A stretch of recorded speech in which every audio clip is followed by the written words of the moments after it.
भक्ती प्रेम सुख नेनेवे अनेका पंडित वाचिक ज्ञानी असी। तुकाराम महाराजांच्या या अभंगाचा गर्भितार्थ दिनांक 23/10/2016च्या एकदिवसीय वैष्णव मेळाव्यात समजला। आतापर्यंत आम्ही शब्दार्थ लक्षार्थ मथितार्थावरच होतो। या कार्यक्रमातून भावार्थ पार करून गर्भितार्थावर जाऊन पोहोचलो। गर्भितार्थ हा सांगून समजणार नाही, ऐकून कळणार नाही, हा अनुभवाचा विषय आहे। जावे त्याच्या वंशा म्हणजे संतांच्या वंशा तेव्हाच कळे। मला गर्भितार्थ समजला असे सांगताना कदाचित तुम्हाला तो माझा अहंकार वाटेल, तर तो माझा अहंकार नसून तो स्वाभिमान आहे। प्रत्येकाला सद्गुरूबद्दल स्वाभिमान असायलाच पाहिजे। जे कार्यक्रमाला उपस्थित होते त्यांनी आपला स्वाभिमान व्यक्त केला हे सिद्ध होते। या अनुभवापासून जे वंचित आहेत ते पंडित वाचिक ज्ञानीच असतील। कृपा करील नारायण तरच असा अनुभव येईल। भगवत धामाला जे जाऊन पोचले त्यांनाच हा अनुभव येतो। निरर्थक इच्छा करत बसणाऱ्यांना हा अनुभव कधीच येणार नाही, असेच तुकाराम महाराजांनी ठसून सांगितलं आहे। हा प्राप्तीच्या पलीकडील विषय आहे हे ठसून सांगितले। नुसते भक्त असून चालत नाही। आज भक्त म्हणून फिरणारे भरपूर आहेत, पण ते खरंच हे प्रेमसुख घेतात का? त्यांना हे प्राप्त आहे का? बारीक विचार केला तर ते स्वतःला पंडित वाचिक आणि ज्ञानी समजतात आणि अधर्माच्या बाजूने राहून इतर उपाधी करून त्यात अडकून बसतात। त्याच आनंद सुख घ्यायचा प्रयत्न करतात। उपाधीतला आनंद क्षणिक असतो, त्यात स्वार्थ कुबुद्धी असते। हे सर्व निरर्थक इच्छेत येते, म्हणून भक्ती प्रेमसुख सुखाला ते पात्रच नसतात। भक्ती प्रेमसुख हेच वर्म आहे, पण हे वर्म सद्गुरु कृपेशिवाय आपल्या ठिकाणी निर्माण होत नाही। आत्मनिष्ठ जरी झाले जीवनमुक्त, भक्ती प्रेम सुख दुर्लभत्या म्हणजे भक्ती प्रेम सुख हा प्राप्तीच्या पलीकडील विषय आहे। मोक्ष निवृत्ती अकर्तृत्व अभय हे प्राप्त केले तर फार तर जीवनमुक्त होईल, पण भक्ती प्रेम सुख मिळणार नाही। म्हणून जो सद्गुरु कृपेने याचा साधन म्हणून उपयोग करतो तोच या सुखाचा धनी होतो। भगवंताच्या स्वरूपाला जाणण्याच्या विचाराला विरोध करणे किंवा आध्यात्मिक गुरूंच्या आदेशाची अवज्ञा करणे हा आध्यात्मिक दृष्टीने घोर अपराध आहे। या अपराधाने सर्व प्रकाराने पतन होऊन भगवत भाव स्थितीपासून तो केव्हाच दूर होतो। भगवंत कृपाळू आहे, दयाळू आहे, पण आसुर आणि अमात्य यांच्या बाबतीत कधीच दया दाखवत नाही। जो कोणी नरकाच्या द्वारातून सुटला आहे त्यालाच स्वरूप ज्ञानाचं अध्ययन घडतं।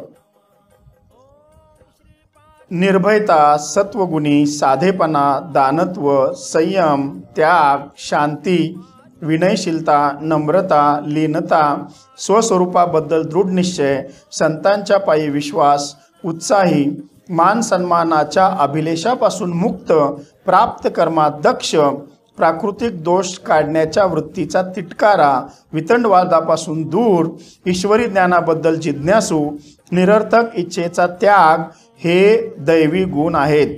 हे गुण ज्याच्याकडे आहेत तो नरकद्वारातून बाहेर पडून परमगतीला लागतो। त्यावेळी सद्गुरूंची भेट होऊन सद्गुरू कृपा होते। सद्गुरू कृपेनेच भगवत स्वरूपाचं अध्ययन घडून भगवत भावित होतो, तेव्हा सद्गुरू लीलांचा अनुभव कळायला लागतो। ते भक्ती प्रेम सुख नेनेवे अनेका। जे निर्माण होत नाही आणि ज्याचा क्षय पण होत नाही असे अक्षय अविनाशी अनादि तत्व परब्रह्म स्वतःमध्ये स्थिर करणे, स्वतःमध्ये परब्रह्माचे आधिपत्य निर्माण करणे याला अध्यात्म किंवा परमार्थ म्हटले आहे।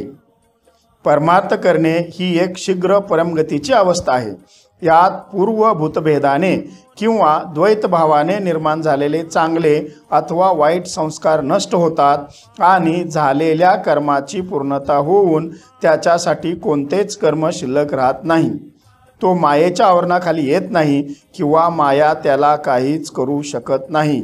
तेव्हा तो चारी मुक्त्या आणि चौथा पुरुषार्थ भगवंताप्रती असणाऱ्या निष्काम प्रेमाखातर त्या भगवंतावरून ओवाळून टाकतो आणि त्याचेच गुणगान करत बसतो।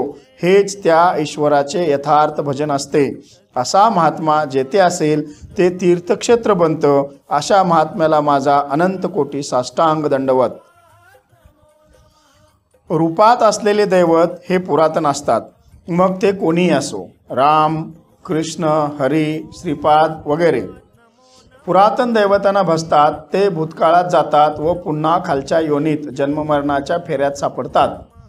स्वरूपाला जाणून त्याच्या पुरातन लीला आठवून समर्पण भावनेने केलेली कर्मे ईश्वरापर्यंत म्हणजे स्वरूपापर्यंत जाऊन पोचतात. त्याचा परिणाम म्हणून त्याचा सर्व योगक्षेम तेच अर्थात सद्गुरू चालवतात, जेणेकरून अंती तो आपल्यापाशी यावा. समर्पण या शब्दात सर्व त्यागाचा समावेश आहे. समर्पण ही भावना सर्व कर्मबंधनातून मुक्त करते. जो कर्मबंधनातून मुक्त आहे त्याला सद्गुरूंचा योगक्षेम कळायला लागतो व अधिक भक्तिप्रेम सुख वाढायला लागतं. याची जाणीव साधकानो तुम्हाला येते का पहा. यासाठी मागे काय घडवलं असेल? भगवंताचा ना कोणी आवडता ना कोणी ना आवडता, पण या पद्धतीने जो कोणी त्याच्याशी अनन्य भाव ठेवतो तेव्हा त्याच्या ठिकाणी तोच असतो. मन हे अनेक विचारांचं भांडार आहे. मन हा कोणता अवयव किंवा वस्तू नाही. मनरूपी भांडारात अनेक विचार आहेत. यात सात्विक, राजस, तामसी अनेक असे जन्मांच्या संस्काराचे विचार आहेत. या मनरूपी विचारांच्या भांडाराचं कवच आत्म्यावर आहे.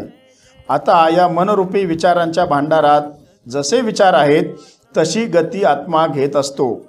जर विचार चांगले असतील तर सद्गती आणि विचार जर मलिन असतील तर अधोगती. आपल्याला तर परमगती पाहिजे, कारण या परमगतीशिवाय आपण अंतिम सत्यापर्यंत पोहोचू शकत नाही. ही परमगती प्राप्त करायची असेल तर संतांच्या विचाराशिवाय पर्याय नाही. संतांचे विचारच आत्मतत्वाला परमगती देऊन ईश्वराजवळ पोचवू शकतात. अनंत जन्मीचे कुविचार या मनरूपी विचारांच्या भांडारात जास्त आहेत. हे कुविचार संतांच्या गुह्य भाषेनेच बाद करता येतात. बाबांच्या सानिध्यात किंवा त्यांच्या विचारांच्या सानिध्यात सतत राहिलो तर कुविचार आपोआप बाद होऊन या मनरूपी विचारांच्या भांडारात संतांचे विचार स्थिर होतात. जेव्हा हे भांडार संत विचारांनी समृद्ध होईल तेव्हा ईश्वराचे गुपित समजते आणि आत्मतत्वाला परमगती प्राप्त होते. परमगती प्राप्त होईल या उदात्त निर्मळ हेतूने परम सद्गुरूंनी आपल्यासाठी भगवत भाव ग्रंथ प्रगट केला. आपलं आत्मतत्व या परमात्म्यात विलीन व्हावे म्हणून संत चरणी ठेवितो हा माथा. वरील संदेशाच्या अनुषंगाने सत आणि कुविचारांचे भांडार म्हणजे मन. मन म्हणजे अशी दुसरी कोणती वस्तू नाही. त्यात सत्विचारांचे प्रमाण अधिक असेल तर सात्विक आणि कुविचारांचे प्रमाण अधिक असेल तर तो तामसी. माणूस मनोमय कोशातले संस्कार घेऊन जन्माला येतो. जन्माला आल्यानंतर जे संस्कार बोर्डावर म्हणजे फळाला येतात त्याचप्रमाणे कर्म होऊन त्याचे फळ भोगत असतो. भोग सिद्धांताप्रमाणे बरे वाईट झालेल्या संस्काराप्रमाणे जीव भोग भोगत असतो. गेल्या जन्मात आमच्यावर थोडेफार ईश्वरी ज्ञानाचे संस्कार झालेले आहेत. त्याचबरोबर इतरसुद्धा चुकीचे संस्कार झालेले आहेत. ईश्वर कृपेने आम्हाला सद्गुरू भेटले. आमचे भोग चुकवण्याचे कार्य सद्गुरू करत नाहीत, तर निरर्थक आणि चुकीचे संस्कार बाद करून ईश्वरधामापर्यंत साधकाला जाऊन पोचता येईल अशा संस्काराचे रोपण करतात. काही वेळा चुकीच्या संस्कारांचा प्रभाव जास्त असेल तर हे स्वरूपाचे संस्कार लवकर रुजत नाहीत. त्यावेळी साधकाला पुनर्जन्म घ्यावा लागतो. तेव्हा सद्गुरू दुसऱ्या रूपाने त्या साधकाला पुन्हा भेटतात. निरर्थक व चुकीचे संस्कार बाद होईपर्यंत पुन्हा तेच स्वरूपाचे संस्कार करून निरर्थक व चुकीचे संस्कार निःशेष करून साधकाला ईश्वर धामापर्यंत पोहोचवतात. परमपदाची प्राप्ती झालेल्या महापुरुषाकडून स्वरूपाची व्यवस्थित रचना झालेली असते. त्यात एखाद्या साधकाला अशा स्वरूप संस्काराचे रोपण करण्याचा अधिकार देऊन त्याच्याकडून इतर साधकात ब्रह्मस्थिती प्राप्त करण्याचे कार्य करून घेत असतात. पण त्या अधिकाऱ्याचे जन्ममरण टळलेले आहे असा अर्थ नाही, कारण अशा अधिकाऱ्याद्वारे परमार्थ व्यक्त होत असतो, पण त्यावेळी त्या अधिकाऱ्याची बुद्धी ब्रह्म नसते. लोकांना उपदेश देण्यासाठी, कल्याणकारी मार्गाचे नियम सांगण्यासाठी त्यांना ब्रह्म म्हटले आहे. ते खरोखर ब्रह्म नसतात. त्यांच्याकडे स्वतःची बुद्धी नसते, परंतु आधीच्या साधक कालावधीत त्यांची बुद्धी ब्रह्मच असते.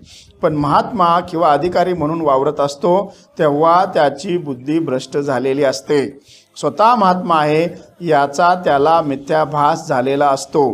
ब्रह्म जाणण्याची जिज्ञासा निर्माण होत नाही तोपर्यंत स्वरूप ज्ञानाचं अध्ययन घडवणारा सत्संग त्याच्यासाठी निरर्थक ठरतो. यासाठी तुम्हाला प्रश्न आहेत. तुम्हाला ब्रह्म जाणण्याची जिज्ञासा आहे का? तुम्हाला ईश्वरधामाला जायचं आहे का?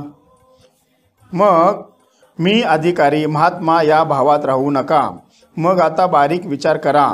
एक जरी चुकीचं पाऊल पडलं तर कधीही भरून निघणार नाही एवढं नुकसान होणार आहे. म्हणून निरर्थक विचार टाळा.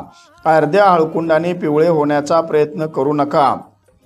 दैवी गुणांची वृद्धी करा आणि याच जन्मी याच डोळा जाईन ईश्वरधामाला असा निश्चय करा. तुम्ही ज्या स्थितीतून ज्या स्थितीत आला आहात त्याच स्थितीतून त्या स्थितीत मी सुद्धा आहे. मी तुमच्याच परंपरेतला तुमच्याच बरोबर आहे. कदाचित मी तुमच्या मागे सुद्धा असेन. मला तुमच्याहून वेगळा समजून गैरसमज करून घेऊ नका.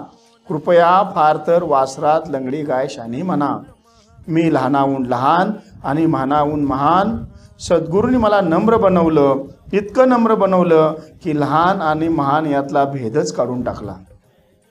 मी करतो, मी, माझे माझे तुझे हा भ्रमाचा भोपळा सद्गुरू कृपेने केव्हाच विरघळून गेला. तेव्हा तुकाराम महाराज म्हणतात, गिळीला सांडीला कलेवरी भव भ्रमाचा आकार.